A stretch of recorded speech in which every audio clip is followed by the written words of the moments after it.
Good morning all. आज हम दोबारा शुरू करने जा रहे हैं अपना नया टॉपिक, जो कि मेडिकल सर्जिकल नर्सिंग के अंदर नर्वस सिस्टम से रिलेटेड है। और आज का जो अपना टॉपिक है ना, वो है अपने पास के अंदर मेनिंजाइटिस। ठीक है, मेनिंजाइटिस। मेनिंजाइटिस क्या होता है? तो मेनिंजाइटिस को समझने के लिए ना आपको पहले एनाटॉमी समझनी पड़ेगी। ठीक है, तो अपन बात करते हैं कि जो ब्रेन की जो कवरिंग होती है ना, ठीक है, ब्रेन की कवरिंग,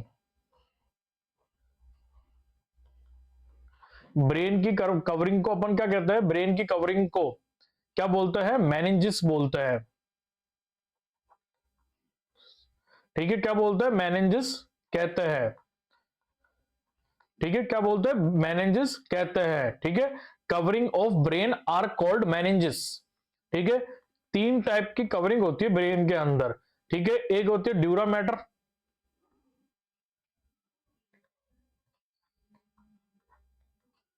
ठीक है, ड्यूरा मैटर। फिर आती है अपने पास के अंदर पाया मैटर, और आती है अपने पास के अंदर एरेक्नोइड मैटर।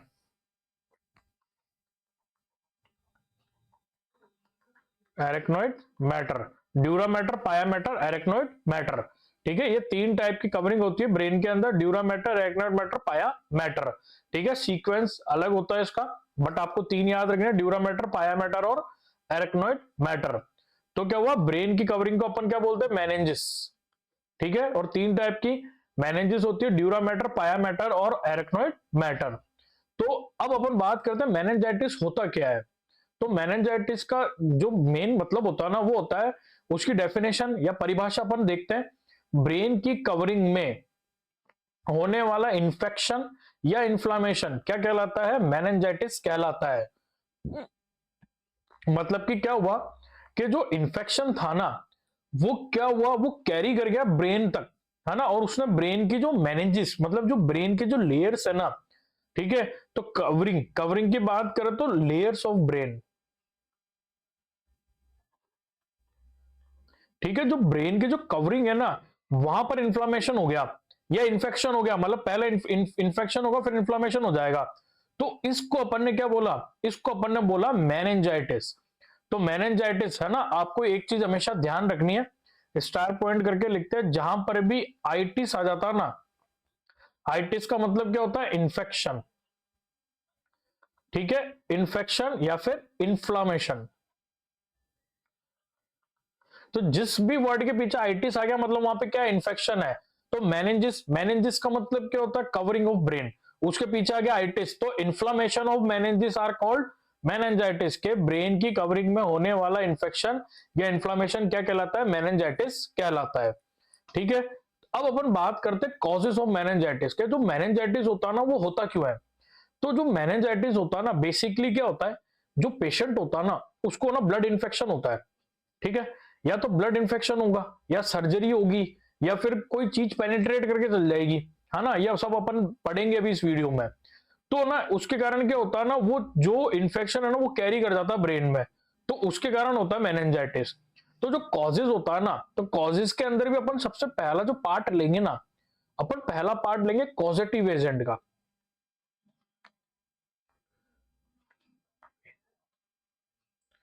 ठीक है, कॉजेटिव एजेंट का पहला पार्ट लेंगे, मतलब कि कौन कौन से ऐसे माइक्रो ऑर्गेनिज्म है कि जो है ना मेनिंजाइटिस कॉज करवाते हैं। तो सबसे पहला जो आता है ना अपने पास के अंदर, आता है बैक्टीरियल मेनिंजाइटिस। ठीक है, वो मेनिंजाइटिस जो बैक्टीरिया से होता है ना, वो क्या कहलाता है? बैक्टीरियल मेनिंजाइटिस कहलाता है। तो जो बैक्टीरियल मेनिंजाइटिस है ना, उसके अंदर सबसे पहला आता है अपने पास के अंदर न्यूमोकोकस। ठीक है, जो न्यूमोकोकस बैक्टीरिया होता है ना, उसके कारण होता है बैक्टीरियल मेनिंजाइटिस। फिर आता है नाइजीरिया मेनिंजाइटिस। जो नाइजीरिया मेनिंजाइटिस होता है ना, उसके अंदर जो पॉजिटिव एजेंट होगा ना, वो क्या होगा? नाइजीरिया होगा, उसके कारण होगा। ठीक है, अब अपन बात करते हैं चिल्ड्रन के अंदर कौन सा बैक्टीरियल होता है। तो चिल्ड्रन के अंदर, मतलब जो बच्चे होते हैं ना, उनके अंदर अगर बैक्टीरियल मेनिंजाइटिस होगा ना, तो उसका मोस्ट कॉमन कॉज होगा न्यूमोकोकस। ठीक है, और नियोनेट्स, जो मतलब दो टाइप के नियोनेट होते हैं, है ना, एक होता है अर्ली नियोनेट, एक होता है लेट नियोनेट। तो आपको ध्यान रखना, 0 से 28 दिन तक के जो बच्चे होते हैं ना, वो क्या कहलाते हैं? नियोनेट कहलाते हैं, है ना। तो जो नियोनेट होते हैं ना, उनके अंदर अगर मेनिंजाइटिस होगा ना तो उसका जो मोस्ट कॉमन जो कॉज होगा ना वो होगा ग्रुप बी स्ट्रेप्टोकोकस। ठीक है, जो ये ग्रुप बी स्ट्रेप्टोकोकस होता है ना ये बहुत ही खतरनाक बैक्टीरिया होता है। ठीक है, जब आप है ना एक बहुत अच्छी डीप स्टडी के अंदर जब चीजें पढ़ोगे ना तो उसके अंदर आता है जो ग्रुप बी स्ट्रेप्टोकोकस होता है ना वो बेसिकली कहां से आता है, फेरेंजाइटिस से आता है। मतलब अपनी जो फेरेंस होती है ना, फेरिंग्स, फेरिंग्स के अंदर इसका इन्फेक्शन होता है और वो क्या करता है ना वो तीन पार्ट को अफेक्ट करता है। ठीक है, सबसे ज्यादा वो अफेक्ट करेगा हार्ट को, दूसरा वो अफेक्ट करेगा किडनीज को, तीसरा वो अफेक्ट करता है ब्रेन को। तो क्या होता है ना, मैं यहां पर लिख देता हूं साइड में, इसको एक्स्ट्रा पॉइंट लगा के लिख लेना आप। ठीक है, तो जो ये ग्रुप बी स्ट्रेप्टोकोकस होता है ना इसको ऐसे लिखते हैं जी, ग्रुप बी स्ट्रेप्टोकोकस, है ना। तो ये क्या करता है ना ब्रेन को अफेक्ट करेगा, ठीक है, हार्ट को अफेक्ट करेगा और अफेक्ट करेगा किडनी को। ठीक है, तो ये बेसिकली इनको अफेक्ट करता है। अब आता है ये तो थे ना अपने पास के अंदर, ठीक है, अब इसके बाद के अंदर आता है अपने पास के अंदर, और मैं आपको एक और चीज बता दूं, ये ग्रुप ए स्ट्रेप्टोकोकस है। ऐसे आता है ग्रुप ए बीटा स्ट्रेप्टोकोकस। जो ग्रुप ए बीटा स्ट्रेप्टोकोकस होता है ना वो बेसिकली हार्ट और किडनी को अफेक्ट करता है, जिसके कारण क्या होता है ना हार्ट के अंदर तो रूमेटिक हार्ट डिजीज देखने को मिलती है, और जो अपने किडनी होती है ना उसके अंदर है ना वो ये मान लो किडनी डैमेज हो जाती है ना, क्योंकि वो काफी डीप हो जाएगा अगर मैं आपको बताऊंगा तो ग्रुप ए बीटा स्ट्रेप्टोकोकस होता है जो केवल हार्ट और किडनी को अफेक्ट करता है, और जो ग्रुप बी स्ट्रेप्टोकोकस होता है ना वो ब्रेन, हार्ट और किडनी तीनों को अफेक्ट करता है। तो ये जो थे अपने पास के अंदर थे बैक्टीरियल। अब अपन बात करते हैं वायरस की। अगर वायरस के कारण मेनिंजाइटिस होगा ना तो उसके अंदर जो मोस्ट कॉमन वायरस होगा ना वो होगा एंटेरोवायरस। कौन सा होगा, एंटेरोवायरस। अब क्या होता है ना जो एचआईवी पेशेंट होते हैं, ठीक है, एचआईवी पॉजिटिव जो पेशेंट होते हैं अडल्ट मान लो आप, है ना, तो उनके अंदर क्या होता है ना जो इम्यूनिटी होती है ना वो कम होती है। इम्यूनिटी क्या होगी, कम होगी, जिसके कारण क्या होता है ना उनको फंगल मेनिंजाइटिस होता है। मतलब उनको फंगस लगती है, वो फंगस कहां कैरी हो जाती है, ब्रेन में। तो जो मोस्ट कॉमन जो फंगल इन्फेक्शन के कारण है, जो होता है ना फंगल जो एजेंट होता है वो होता है क्रिप्टोकोकस। कौन सा होता है, वो होता है क्रिप्टोकोकस। क्रिप्टोकोकस के कारण कौन सी मेनिंजाइटिस होगी, फंगल मेनिंजाइटिस होगी एचआईवी पेशेंट के अंदर। तो ये जो थे अपने पास के अंदर थे बैक्टीरिया, वायरस और फंगस, और फंगस स्पेशली किसमें होगा, एचआईवी पेशेंट में। ठीक है, अब अपन बात करते हैं इनके कॉजेज, और कॉजेज की अगर अपन देखें ना कि और कौन कौन से कॉज होते हैं, तो उसके अंदर आता है, जैसे मैंने आपको कॉज के अंदर पहला पार्ट तो पढ़ा दिया कि कॉजेटिव एजेंट कौन से हैं। तो अब जो दूसरा पार्ट है ना इसके अंदर आता है ये मोड ऑफ ट्रांसमिशन, कि ये तो पॉजिटिव एजेंट है इनके कारण कॉज हो रहा मेनिंजाइटिस, और किस किस रूट से होता है ना, कि मतलब उन्होंने कौन सा मीडियम लिया, ये कौन सा माध्यम लिया डिजीज कैरी करने के लिए, तो वो होता है अपने पास के अंदर, उसको बोलते हैं मोड ऑफ ट्रांसमिशन। उसको शॉर्ट में लिखते हैं एमओडी, सॉरी एमओटी लिखेंगे, उसको अपन लिखते हैं एमओटी, मोड ऑफ ट्रांसमिशन। तो सबसे पहला आता है ड्रॉपलेट स्प्रेड। ठीक है, ड्रॉपलेट्स क्या होता है, जब अपन बोलते हैं ना तो कई बार सलाइवा की कुछ जो ड्रॉप्स होती है ना वो निकल जाती है ना, तो वो ड्रॉपलेट कहलाता है। ड्रॉपलेट का भी अलग अलग क्लासिफिकेशन होता है, ड्रॉपलेट के साइज के अकॉर्डिंग उनका क्लासिफिकेशन होता है। फिर आता है साइनस इन्फेक्शन। साइनस इन्फेक्शन क्या होता है, जब मैंने जब इंग्लिश के अंदर जो वीडियो बनाई थी स्कल की, तो उसके अंदर मैंने स्कल के अंदर अडल्ट डिस्कर पढ़ाया था, जब मैंने बताया था कि अपने जो एयर साइनसेस होते हैं स्कल में, ठीक है, यहाँ पर होंगे फोरहेड के अंदर, इथमोइड बोन के अंदर होंगे, ठीक है ना, और अपने जाइगोमेटिक बोन मतलब मैक्सिलरी साइनस होते हैं। तो इनमें क्या होता है, जब इनके अंदर इन्फेक्शन हो जाता है ना तो वो भी कैरी कर जाता है कई बार ब्रेन के अंदर। Post brain surgery, post brain surgery का मतलब है कि कोई पेशेंट था, उसकी ब्रेन की सर्जरी हुई, उसके बाद के अंदर उसको मेनिंजाइटिस कॉज होगा ना, तो वो पोस्ट ब्रेन सर्जरी कहलाएगा। ठीक है, फिर आता पोस्ट स्पाइन सर्जरी, कि अगर कोई पेशेंट है उसकी स्पाइन की सर्जरी हुई है, उसके बाद उसको मेनिंजाइटिस कॉज हुआ है, तो वो पोस्ट स्पाइन सर्जरी के अंदर आएगा। और बेसिकली ये जो दोनों टाइप होते हैं ना ये हॉस्पिटल एक्वायर्ड इन्फेक्शन के अंदर आते हैं, कि हॉस्पिटल के कारण उनको ये चीजें हुई है। ठीक है, तो ये जो था ना अपने पास के अंदर ये थे कॉजेज।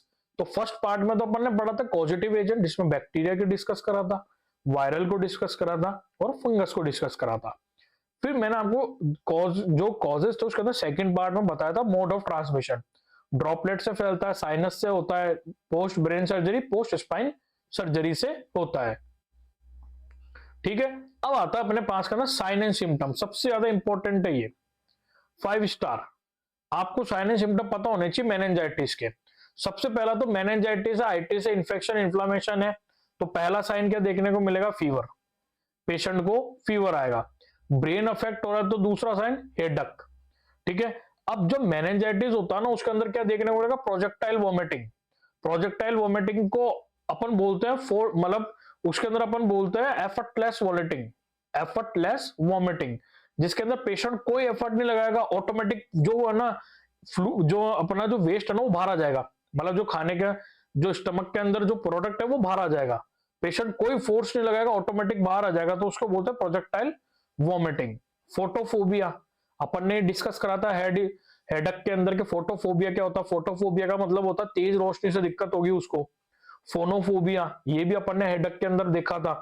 फोनोफोबिया का मतलब होता है कि उसको तेज आवाज से दिक्कत होगी। और यहां पर जो सबसे इंपॉर्टेंट है ना, ये दो चीजें बहुत इंपॉर्टेंट है। पहला आता कर्निंग साइन, दूसरा आता बुर्किंजन साइन। ठीक है, पहला कर्निंग साइन, दूसरा बुर्किंजन साइन। तो ये है अपने पास के अंदर कर्निंग साइन और नीचे वाला है बुर्किंजन साइन।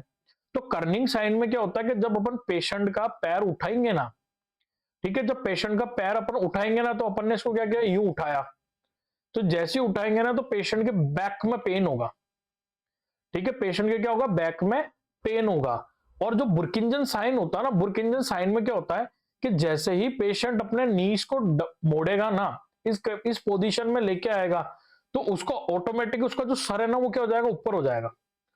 वो नी चाहते हुए अपने सर को रोक नहीं पाएगा, जैसे ही पैर मोड़े ऑटोमेटिक सर क्या हो गया? ऊपर।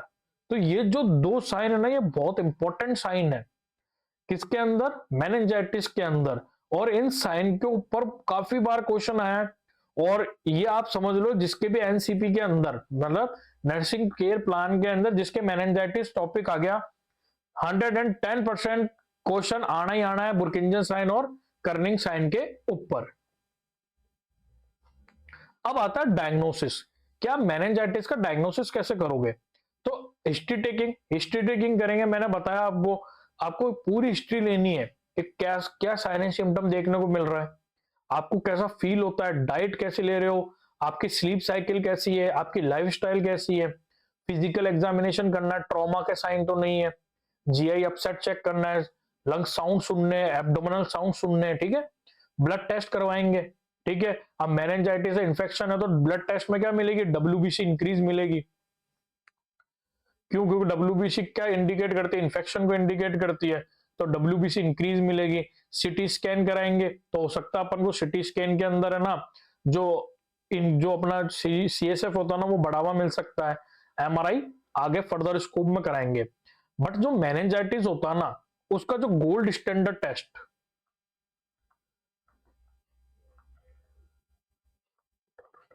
गोल्ड स्टैंडर्ड टेस्ट जो होता है ना वो होता है लंबर पंचर।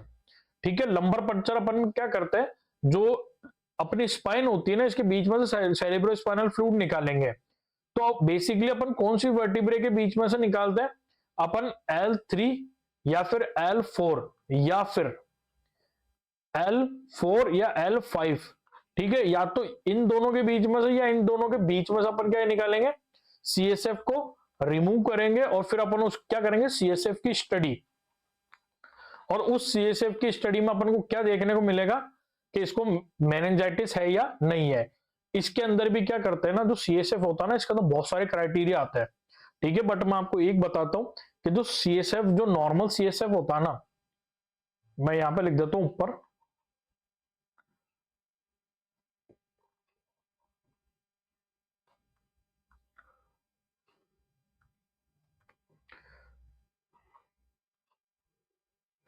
जो नॉर्मल सीएसएफ होता है ना वो कैसा होता है? वो होता है कलरलेस। ठीक है, कलरलेस होता है, उसमें कोई भी कलर देखने को नहीं मिलेगा। बट अगर पेशेंट मेनिंजाइटिस है ना, ठीक है, अगर पेशेंट को मेनिंजाइटिस है ना तो जो CSF का जो कलर है ना, वो कैसा हो जाएगा, वो हो जाएगा ओपेक। ठीक है, इंग्लिश में बोले तो ओपेक और हिंदी में बोले तो धुंधला। हिंदी में मुझे देखो लिखना नहीं आता, तो कोई ये मत सोचना कि सर ने इस पे मात्रा गलत लगा दी, ये गलत लगा दिया। ठीक है, तो क्या होता है, जो CSF जो होता है ना मेनिंजाइटिस के अंदर, तो जब अपन लंबर पंचर निकालेंगे तो कैसा हो जाएगा, धुंधला। और नॉर्मल कैसा होता है CSF, कलर लेस। तो ये देखने को मिलता है लंबर पंचर में। और भी इसके क्राइटेरिया होते हैं, क्या क्या देखते हैं, बट आपको ये ध्यान रखना है कि उसका जो कलर है वो फॉगी कलर हो जाएगा, ओपेक हो जाएगा, या फिर धुंधला हो जाएगा। अब अपन बात करते हैं कि अगर हम पेशेंट को डायग्नोसिस हो गया, उसको मेनिंजाइटिस है। अब मेनिंजाइटिस तो कॉज हो गया, अब उसका ट्रीटमेंट क्या है। तो सबसे पहले तो क्या करना है ना, ये सबसे इंपॉर्टेंट लाइन है यहाँ पे, ये सबसे इंपॉर्टेंट लाइन है, हॉस्पिटल में भर्ती होने के 1 घंटे के अंदर एंटीबायोटिक ड्रग्स स्टार्ट कर देनी है। कि मतलब जैसे ही पेशेंट हॉस्पिटल आया, आपने जितना जल्दी हो सके डायग्नोसिस किया, और आपको डायग्नोसिस मिलते आपको क्या स्टार्ट कर देनी है, एंटीबायोटिक्स। ठीक है, जितनी जल्दी एंटीबायोटिक स्टार्ट होगी, इन्फेक्शन और इन्फ्लामेशन कम होगा, CSF कम होगा और ब्रेन पे लोड कम होगा। तो जितना जल्दी हो सके, इसलिए मैंने क्या लिखा, भर्ती होने के 1 घंटे के अंदर। ठीक है, आप इसको इंग्लिश में लिखना चाहो तो ऐसे लिख सकते हो, एज सून एज पॉसिबल। जितना जल्दी हो सके आपको क्या स्टार्ट कर देनी है, एंटीबायोटिक स्टार्ट कर देनी है। फिर आता है यहां पर मैनिटोल। मैनिटोल क्या करेगी, डिक्रीज करेगी CSF लेवल। ठीक है, इंक्रीज इंट्राक्रेनियल प्रेशर की जो वीडियो है ना, मैंने उसमें बताया था कि जो मैनिटोल होती है वो किस तरह काम करती है। एंटीबायोटिक्स स्टार्ट कर देंगे अपन। ठीक है, एंटीबायोटिक्स देंगे उसको। एंटीबायोटिक्स के अंदर आता है सेफ्टाजोन, है ना। सेफ्टाजोन जो जो मेडिसिन आती है ना, उसको इंजेक्शन स्टार्ट कर देंगे। स्टेरॉइड्स देंगे अपन पेशेंट को। स्टेरॉइड्स क्या होता है, जल्दी वर्क करते हैं। तो ये जो ट्रीटमेंट है ना, ये अपन काम में लेते हैं मेनिंजाइटिस के अंदर। ठीक है, अब यहां पर एक जो सबसे इंपॉर्टेंट चीज आती है ना, वो आता है nursing intervention, NI, nursing intervention. आपको क्या ध्यान रखना है, सबसे इंपॉर्टेंट है आपको ICP के बढ़ने को ध्यान रखना है। और अपन ने बात की थी कि ICP जब बढ़ता है ना, तो 3 साइन देता है। सबसे पहला तो क्या करेगा, इंक्रीज BP, पेशेंट का BP इंक्रीज हो जाएगा। ठीक है, दूसरा क्या हो जाएगी, डिक्रीज हार्ट रेट। ठीक है, और कितने से कम, लेस देन 60, हार्ट रेट कम हो जाएगी। और पेशेंट कैसी ब्रीथ लेगा, इनरेगुलर।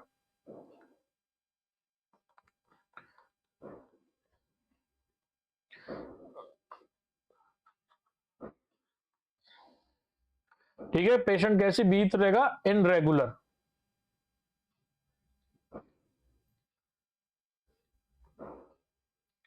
पेशेंट कैसी ब्रीथ लेगा, इनरेगुलर। ठीक है, अब आपको मेरे को कमेंट के अंदर ये जो मैंने 3 चीजें लिखी ना, इसको कौन सा ट्रायड कहा था मैंने। ठीक है, मैंने जब इंक्रीज इंट्राक्रेनियल प्रेशर की वीडियो पढ़ाई थी ना, जब टॉपिक पढ़ाया था वीडियो में, तब मैंने आपको बताया था कि इन तीनों को मिला के ट्रायड का नाम देते हैं।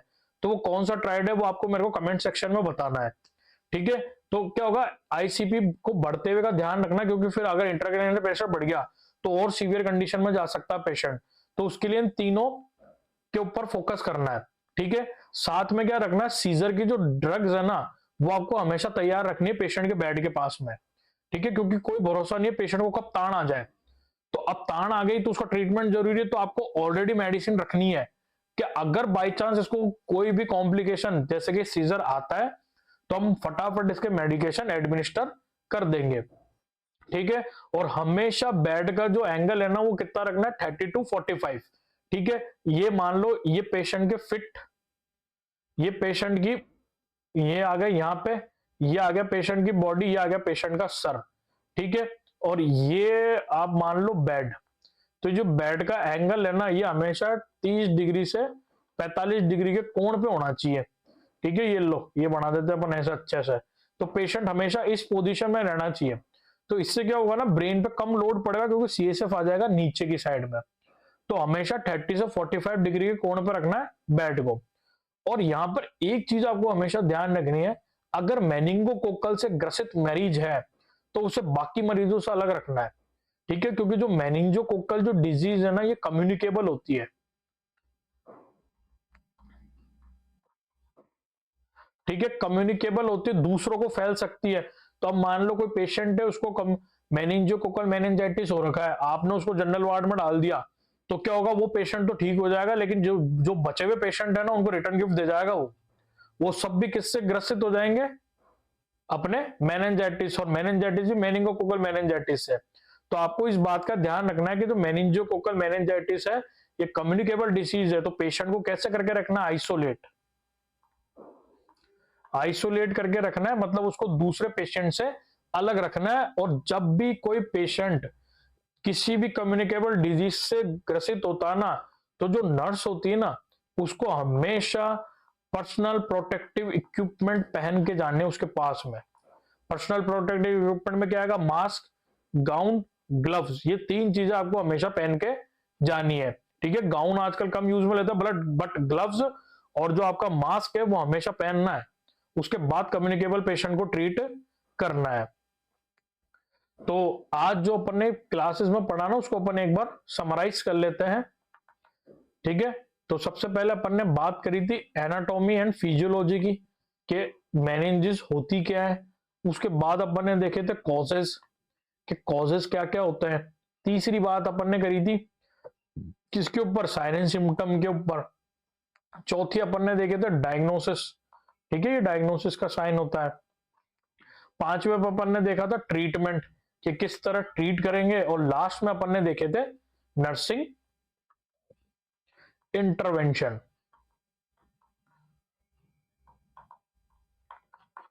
आई होप आपको मेरी वीडियो अच्छी लगी होगी। जो नर्वस सिस्टम है ना, मैं कोशिश कर रहा हूं कि मैं जितना आपको इसके अंदर अच्छे से समझा सकूं ना, तो मैं पूरा कोशिश कर रहा हूं। तो आप प्लीज इस वीडियो को ज्यादातर शेयर करना, लाइक करना, कमेंट करना, और सब्सक्राइब करना है मेरे चैनल को, और बेल आइकन को दबाना नहीं भूलना है। Thank you.